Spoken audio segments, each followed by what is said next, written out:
दोस्तों, प्रकृति का ये नियम है कि दुनिया के किसी कोने में अगर किसी का नुकसान हो रहा है तो दुनिया के दूसरे किसी कोने में किसी का फायदा जरूर होगा। और इसी के तहत दूसरा नियम ये है कि सत्ता में अगर किसी व्यक्ति का पतन हो रहा है, किसी की अगर गद्दी जा रही है, तो उसकी जगह कोई दूसरा व्यक्ति 100% आएगा ही आएगा, उसकी जगह कोई और भरेगा। कुछ ऐसा ही हो रहा है इस समय अंतरराष्ट्रीय राजनीति में। आप जानते ही हैं कि इस समय जापान से लेकर चीन और चीन से लेकर तमाम एशिया में होते हुए यूरोप तक तमाम देशों की अर्थव्यवस्थाएं मंदी से गुजर रही हैं या फिर मंदी की कगार पर खड़ी हैं। और इस वजह से पूरी दुनिया का जो पावर सेंटर है ना, वो बहुत ही तेजी से बदल रहा है। उदाहरण के लिए आप जापान को ले लीजिए। जापान की अर्थव्यवस्था दुनिया में तीसरी सबसे ताकतवर हुआ करती थी और पिछले लगभग 22-23 सालों से वो अपनी इस पोजीशन पर कायम था। लेकिन इस साल 2024 में ये सब कुछ बदला।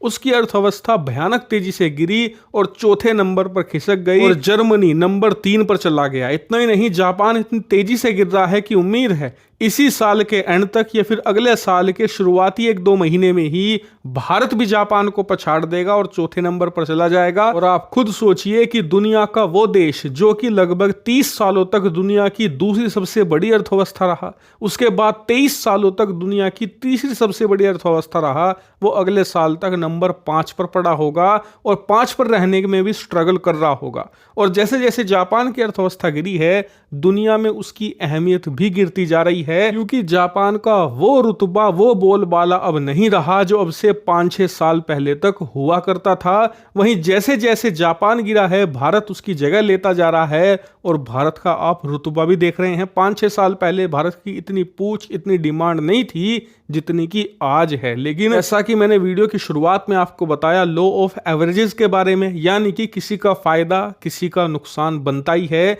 ठीक ऐसा ही हो रहा है। दरअसल आप अपने स्क्रीन पर देखिए, हाल ही में रिपोर्ट आई है कि भारत का खजाना एक बार फिर से एक हफ्ते में ही $5 बिलियन से ज्यादा बढ़कर करीबन $657 बिलियन चला गया।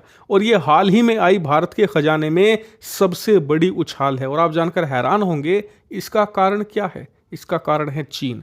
दरअसल आप स्क्रीन पर देखिए, हाल ही में जेपी मॉर्गन इंडेक्स में भारत को ऐड कर दिया गया है और ऐड होते ही भारत पर करीबन 2.5 से लेकर $3 बिलियन की धन वर्षा हो चुकी है। यानी कि इस फंड के जरिए भारत पर अच्छी खासी पैसों की बरसात हुई है, भारतीय इकोनॉमी में पैसा आना शुरू हुआ है। लेकिन यहाँ पर बात नहीं रुकेगी, क्योंकि रिपोर्ट्स आ रही हैं कि इस फंड की वजह से इसी साल भारत में करीबन $40 बिलियन इकोनॉमी में आएंगे। यानी कि भारत में करीबन $40 बिलियन निवेश होंगे सिर्फ एक इस जेपी मॉर्गन इंडेक्स की वजह से। अब जाहिर सी बात है, भारत की अर्थव्यवस्था में बम्पर पैसा आ रहा है, भारत का फायदा हो रहा है, तो किसी ना किसी का नुकसान होगा ही। बिल्कुल, इसमें सबसे बड़ा नुकसान है चीन का। दरअसल भारत को जेपी मॉर्गन इंडेक्स में ऐड इसलिए ही किया गया है क्योंकि अमेरिकी निवेशक अपना पैसा डाइवर्सिफाई करना चाहते हैं। उन्हें पता है कि चीन की अर्थव्यवस्था आर्थिक मंदी से गुजर रही है